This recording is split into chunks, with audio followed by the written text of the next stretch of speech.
Presentamos ahora el desayuno en Tandil Despierta junto a Atalaya, ese clásico argentino nacido en 1942 en la histórica Ruta 2 y que hoy lleva más de 80 años acompañando generaciones de viajeros con sus medialunas artesanales y su café. Ahora, Atalaya está aquí en Tandil, en Colectora Sur Juan Carlos Pugliese, 2256, dentro de Pico Deportes, abierto todos los días de 7 a 20. Presenta este espacio del desayuno en Tandil Despierta, Atalaya. El licenciado Ángel Orbea viene a charlar un poquito de un tema que dejamos pendiente hace un tiempito, un par de semanas, que él nos decía cómo ha cambiado el concepto de familia. Bienvenido, ¿cómo estás? ¿Cómo Hola, están? Ángel. Muchas gracias por la invitación. Por favor. Bien. ¿Cómo ha cambiado? Bueno, comencemos diciendo que familia hay desde los albores mismos de la humanidad. Uh-huh. La familia original se constituía alrededor de ¿quién? ¿De qué? De la fuerza, el macho protector. El tótem pasó a ser después. O sea que de entrada la familia es una relación de fuerzas.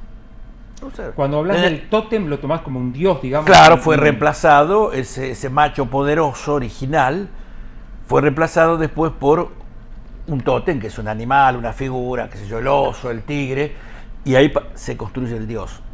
Se entiende que hay una relación entre la familia, porque la familia es un núcleo básico que tiene una función clarísima en la historia de la humanidad, que es la reproducción de la vida, ¿verdad? Uh-huh. Ahora, la reproducción de la vida no solamente se produce dentro de la familia es la forma que toma la reproducción de la vida, y ahí viene un problema. Se introduce un problema que es un invariante, que es desde los albores de la humanidad, no sabría decir la fecha, pero sí hasta este momento, que es que la familia, a partir de que se pone en juego la procreación, también pone en juego lo que Freud llamaba la pulsión sexual. Uh-huh. Entonces, donde hay familia, hay sexo, hay sexualidad. Y el origen de la sexualidad infantil, de lo que Freud descubre, está en la familia. Está en lo que él llamaba, Freud decía así, el diván del psicoanalista, nosotros trabajamos, es la cama de los padres. Fíjense con qué sutileza. El diván del psicoanalista es la cama de los padres. Porque una familia, y después voy a responder cómo ha cambiado, ¿no? Porque es interesante que las diferencias que hay cada 10 años. Pero una invariante de las familias, universalmente conocida, cualquiera de ustedes lo debe haber vivido, es que en toda familia hay un secreto familiar. De eso no se habla. Históricamente. Bueno, el nombre de eso que no se habla, de que eso no se habla, puede ser el patriarcado, puede ser, pero siempre en la familia hay un pecado, hay algo que queda, ¿no?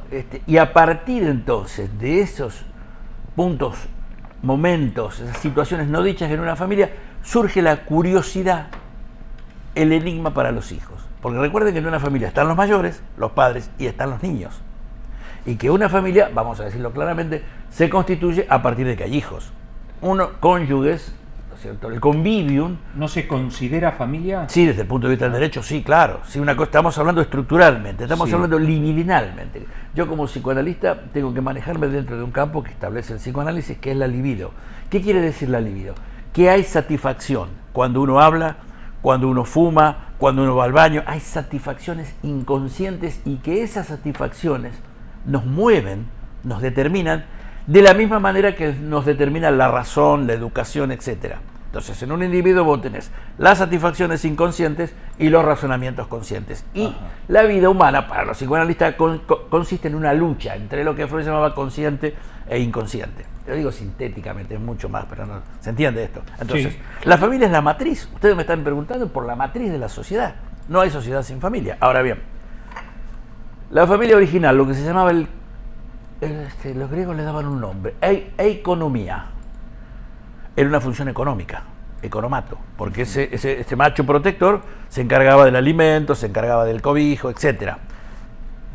Y a partir de la unión de esas familias, de esos economos, de economía viene, la familia está muy relacionada con la economía, viene la polis, viene la ciudad, y entonces ahí se va extendiendo. Ahora, hoy las ciudades, hoy el mundo contemporáneo, hoy, está atravesado por algo que lo voy a decir con un término que está muy de moda, muy en boga y que bueno, tiene algunas ventajas y yo creo que tiene más desventajas, que es la desregulación. Tenemos un ministerio de regulación, hay cosas que hay que desregular, estoy de acuerdo, guarda, pero hay otras cosas que es muy difícil de regular, como la salud, la seguridad y la educación. Son 3 cosas que están en contra. Entonces, las familias hoy también están desreguladas. ¿Y quién regulaba tradicionalmente la familia? El padre. Esa figura, el padre o quien estaba en el lugar, una figura tutora, el padre. No, te iba a decir justamente, y vos respondiste, ¿no? Hay familias que por distintos motivos carecían de padre. La función tiene que estar. El padre es una función. Pero digo, perdón, acá me estoy yendo para otro lado. Dale, relajado. ¿Por qué en ese caso vos afirmarías que la madre toma el papel de padre? ¿No puede ser la madre con el papel de madre? ¿Se entiende lo que digo? Sí. No, o más o menos. ¿Por qué tiene que tomar el papel de padre? No, pero quizás haya tíos, abuelos o otra figura que asuma más ese rol de paterno, ¿o no?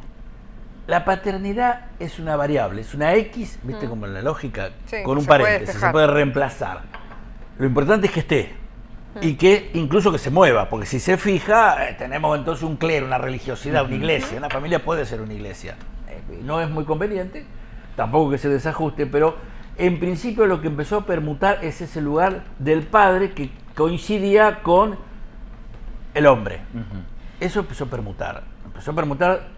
Fundamentalmente en el siglo XX, a partir de un hecho trascendental en la historia de la humanidad, que no siempre es destacado, y que da origen también, no es el origen, pero da origen a los feminismos, que es la incorporación de la mujer en el mundo del trabajo, en el capitalismo, la inserción. La mujer sale de la casa para trabajar, eso produce un trastocamiento que no se puede cuestionar además. No lo estoy cuestionando, digo, lo estoy señalando. Entonces eso hace que primero, incluso no, hoy. porque si lo cuestionaba, acá se te armaba un lío, te digo. No, rasco, no, por Te favor, digo. ya me ha pasado, ¿no? Que yo a veces caigo, soy de la vieja época, caigo, viste, en sintagmas de otra época y bueno, estoy en el hospital. Yo te voy a pedir, perdón, que vayas redondeando esta idea de la teoría para venirnos a la práctica, porque se nos va a acabar el tiempo y yo quiero ver, digamos, los cambios de la familia que vos venís contextualizando, cómo afectan hoy los vínculos a los chicos, a los adolescentes. Vamos a ver. ¿Qué vínculo tiene con la droga? Vamos a eso. No hay más familia hoy. ¿Cómo no hay más familia? Y bueno, empecé diciendo que hay y ahora digo que no hay. ¿Cómo que no hay más El familia? psicoanálisis es así, tenemos derecho a contradecirnos, ¿o no? Es un derecho básico. Digo, lo que hay hoy es parentalidad. Los especialistas dicen, no hay más paternidad, hoy hay parentalidad. ¿Por qué hay parentalidad? Porque la procreación se ha trastocado por las tecnologías que hacen que no sea necesario ya hombre-mujer para la reproducción.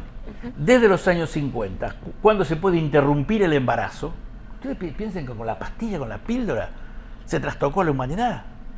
Desde que alguien puede pasar un embarazo sin pasar por el trance del aborto, con las pastillas, ¿no es cierto? Sí. Evitarlo. Evitarlo. Evitarlo. Entonces se produce un trastocamiento en las familias. Y hoy no es necesario cónyuges para procrear. Entonces se habla de parentalidad. Ahora bien, vamos a los hijos.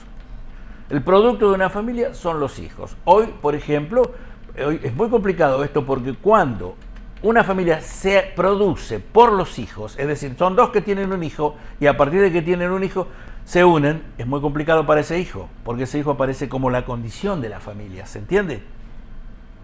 Más o menos, yo soy medio duro, ¿eh? Digo, A ver. se encuentran hombre-mujer, queda embarazada. Sí. Deciden avanzar, tenerlo. Entonces deciden tenerlo porque quedó embarazada. Deciden armar una familia por el hijo que va a venir, no por ellos. ¿Se entiende? Sí, a veces ese hijo, digamos, fue planificado. Es muy difícil eso. Yo en este... Bueno, pero yo conozco parejas que se juntan o se casan y dicen, bueno, nosotros queremos en 2 años o en 1 año, sí, queremos tener un hijo. Después que puedan o no puedan, eso es otra cosa. Pero a veces, digo, la idea dentro de los proyectos, que hoy hablamos de proyectos, digo, individuales y de pareja, a veces está tener un hijo. Siempre. Y a veces eso No, también no siempre. funciona, esa irrupción también estructura un deseo inclusive, capaz que no sabían que lo tenían, o bueno, sí a nivel inconsciente, pero sucede y estructura después toda una idea de familia o de proyecto. Hoy lo que se llama deseo de hijo está muy desplazado por, vamos a decir así, las necesidades, lo voy a decir así, económicas. Quiero decir, tener una casa, tener un bienestar, Sí. tener una inserción laboral. Está muy desplazado por el consumo, vamos a decirlo así. Entonces, esto no existía antes. Es verdad. Antes era una regla, tener hijos, familia, tal. Hoy no. Sí, yo te dije, perdón, hay familias que hay parejas que se planifican, pero hoy no son las menos. las más, No, claro. no son las hay menos. familias, o hay parejas que priorizan otras cuestiones. Eso Entonces, también es cierto. Sí, y tienen derecho además. Es No sé, válido, porque obvio. antes desde la iglesia se lo cuestionaba, desde ciertas estructuras educativas también se le exigía a la familia. Hoy yo creo que actualmente las familias están demasiado exigidas, no hay que exigirles tanto, los padres. ¿Por qué? Porque la subsistencia los lleva a ponerse al límite. Para mantener a los hijos ya están en el límite, tienen que sobretrabajar, tienen que, en fin, y tener una producción económica que les permite una subsistencia de clase media. Estamos hablando de clase media. ¿Por qué digo clase media? Porque la clase media es la que da estabilidad a una sociedad. Ajá. La clase media, no la burguesía ni digamos, los sectores más pobres. Es la clase media que aquí en Argentina está muy afectada. Entonces, los pibes hoy se han desprendido de esa familia que está tomada por la subsistencia. Se han desprendido, se han separado. A los 2 años ya se separan. ¿Cómo a los 2 años? Pará. Claro, y cuando vos ves un pibe, Pará. como yo veo en los cafés, que está muy bien, no lo cuestiono, que los padres, para hablar entre ellos, los llevan a la mesa, está muy bien, le dejan el celular, ¿para qué? Primero para que se entretenga. Hasta ahí lo sabemos. Para que se entretenga, y entonces como está entretenido nosotros podemos hablar de partir, etc. Ahora bien, está todo bien hasta ahí. Ahora ese pibe, ese niño de 2 años o 3 que apenas puede mover los deditos sobre la pantalla, está adquiriendo algo que nunca antes en la historia de la humanidad pasó, que es un monto de satisfacción equivalente al que produce una sustancia en el cuerpo. Equivalente, no es una sustancia, cuidado porque vos te metes droga y te altera todo el organismo. Vos estás en el celular y no te altera el organismo. Entonces, hoy Ahora decimos, voy los uniendo. pibes Ahora hoy, voy uniendo. en primer lugar, a través de la tecnología digital, y me refiero al celular, dejo de lado inteligencia artificial, que son otras cuestiones. El celular, lo que está produciendo es que el pibe, los niños, rápidamente alcanzan una satisfacción. Y amigos, cuando alguien tiene una satisfacción, ¿qué hace? Quiere repetirla. Y se hace adicto. Rápidamente. Entonces tenemos una generación de pibes que tienen una relación adictiva, imposible de parar, a la tecnología. ¿Y la tecnología digital qué es? Hiperconectividad. Sí. Están permanentemente conectados y entonces esa hiperconectividad reemplaza la socialización. Pasa a ser una socialización virtual. ¿Qué quiere decir socialización virtual? Y aquí viene una complicación que la vemos ya, que produce cierta, vamos a decirlo así genéricamente, una patología, que es sin cuerpo. Sin cuerpo vivo, sin corpus, sin carne. Es todo virtual. Entonces, claro, los pibes tienen un tremendo desarrollo, despliegue a partir del mundo pixelado, pero cuando se tienen que parar en una clase a explicar algo, empiezan a tartamudear. O incluso les agarra pánico. O hablan y no pueden parar de hablar. Hay una desregulación. Entonces, el mayor desregulador hoy de las familias y de los pibes es la tecnología digital, esto es el celular. Los desregula, los separa. ¿Y los separa a qué nivel? A nivel de la sexualidad. Estaba leyendo ayer unos informes que salieron publicados, creo que, no sé si, que decían que hay una generación, les cambian las etiquetas, los sociólogos, la generación Celibes Z. Celibes Z. Celibes A ver, Z, estamos la todos última. notando. Sí. De 15 años, de 14 años hasta 19, 20, que es el momento más complicado de la pubertad. El 13% de esos pibes ha tenido relaciones sexuales. La estadística que hacían. A los demás les interesa la sexualidad, pero no el acto sexual. Entonces hay un desmontaje entre lo que sería la sexualidad, el interés, la curiosidad y el acto propiamente dicho. Esto después repercute a nivel de las estadísticas en términos de cómo está hoy produciéndose una declinación de los nacimientos. Bueno, pero vos dijiste hasta los 20. ¿Y qué pasa después de los 20? Bueno, eso es arbitrario, que siguen igual. Ah, Siguen igual, claro, siguen igual. ¿Por qué? Porque La tecnología, ¿qué produce? El celular, ¿qué produce en un chico? Que a un estado erógeno, a una excitación, la transforma en un estado ansiógeno. Entonces tenemos una generación de pibes que viven bajo un estado de ansiedad. Ansiedad, sí. Con síntomas que no existían antes, que son como la helación, la respiración alterada. Estos pibes, lo que sería lo erógeno, la excitación, la viven como ansiedad. O también como tristeza. Como tristeza, son pibes que están... ¿Por qué están tristes? Porque están solos, la mayoría de ellos, con el sueño en muchos casos trastocado, es decir, duermen de día y están a la noche. ¿Con qué están a la noche? ¿De fiesta, drogándose? No, con el celular. Ahora, los padres contra esto, yo estoy absolutamente... No pueden... Hacen desastres. Intervienen, cortan internet. No sirve. Hay un empuje hoy del mundo hacia esto. ¿Qué es lo que sirve? Bueno, lo primero, decir algo. Yo tengo esta versión freudiana. Decir algo sensato, algo serio. No reprochar, no prohibir. Freud decía, fíjense qué interesante esto, que la educación de las niñas, que era un problema, siempre fue el problema de la educación fue la educación de las niñas. ¿Qué se hace con las niñas? Los colegios en Francia en el siglo XVI, cuando empezaron la iglesia a meterse en la educación, era porque ¿qué hacían con las chicas? Que se excitaban, ¿se entiende? Entonces, Freud decía, primero, cuando hay que educar a un chico hay que decirle que sí, y después no, ¿se entiende? Primero sí, bueno, usar el celular, después no. Ahora, resulta que el celular ha producido una satisfacción que ningún objeto antes producía. El único objeto comparable a la satisfacción que produce el celular, ¿saben cuál ha sido en la historia y cuál es? ¿Cuál? El chupete. Entonces, fíjense, la historia de la infancia tiene pocos acontecimientos, objetos. El más importante fue el biberón. En el siglo XVII, no existía el biberón antes. ¿Por qué? ¿Cómo se amamantaba un hijo? Las nodrizas. Era un negocio, vendían su leche, era un negocio para los sectores de las aristocracias, cortesanos, los pobres se morían porque no podían pagarlo. Entonces el biberón viene a traer, después apareció el chupete, son todas cuestiones orales. Y ahora, ¿qué es lo que irrumpe en la vida de los niños? El celular. Ahora no hay ninguna relación posible entre el chupete y el celular. Antes le decíamos el chupete electrónico al televisor. Bueno, sí, bueno, el chupete digital se les dice también a los celulares. Sí.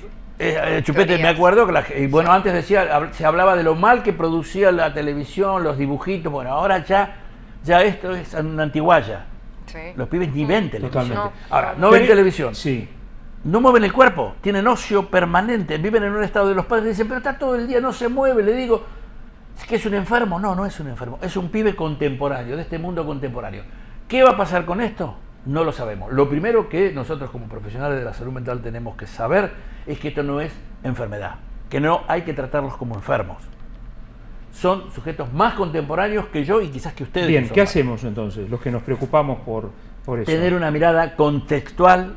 El mundo hoy es así, y estos pibes necesitan dos variables, tiempo y lugar. Entonces, la adolescencia hoy se ha extendido hasta los 35 años. ¿Por qué? Porque depende. ¿Eso quiere decir que mis hijos se van a quedar hasta los 35 en casa? Y andá pensándola.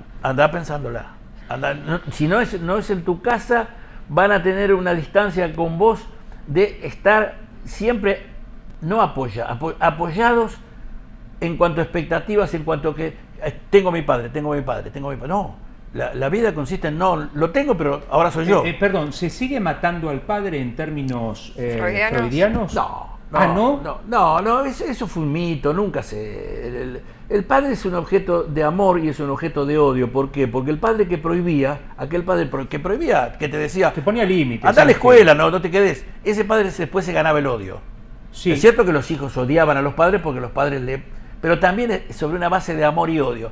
Freud le llamaba esto una ambigüedad, una cuestión neurótica. Eso se mantiene, pero eso de matar al padre, y además en términos simbólicos, aclaro, sí, porque es algo muy conocido en el mundo freudiano. El tipo que va a matar al padre sería aquel que va más allá del padre. Y esto también es complicado, es decir, un padre que fue capataz y después tiene un hijo que es el patrón, está muy bien esto en la vida, pero para el que ha pasado al padre eso. ¿Para qué ha pasado? Porque creo, el padre me parece que tendría una satisfacción de que lo supere el hijo. El padre sí, pero el hijo va a tener una deuda, va a tener una culpa muy grande. Ah, mira. Sí, porque el otro tema de la familia, que no lo nombré, es que la familia está basada en culpa.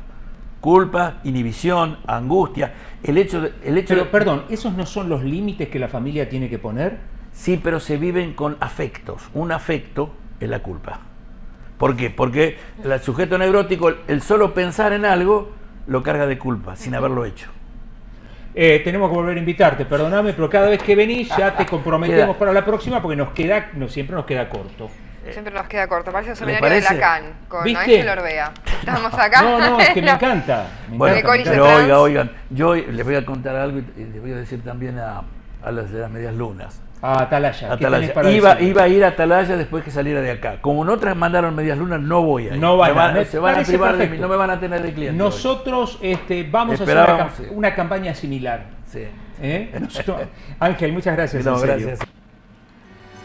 Cerramos el espacio del desayuno en Tandil Despierta con Atalaya, el parador histórico que desde 1942 enamora con sus medialunas, café y productos artesanales. Recordá que en Tandil nos encontrás en Colectora Sur Juan Carlos Pugliese 2256, dentro de Pico Deportes, con atención de 7 a 20 todos los días. Gracias por compartir la mañana con nosotros y te invitamos a seguir disfrutando de los clásicos sabores de Atalaya para comenzar el día con energía. Presentó este espacio del desayuno en Tandil Despierta, Atalaya.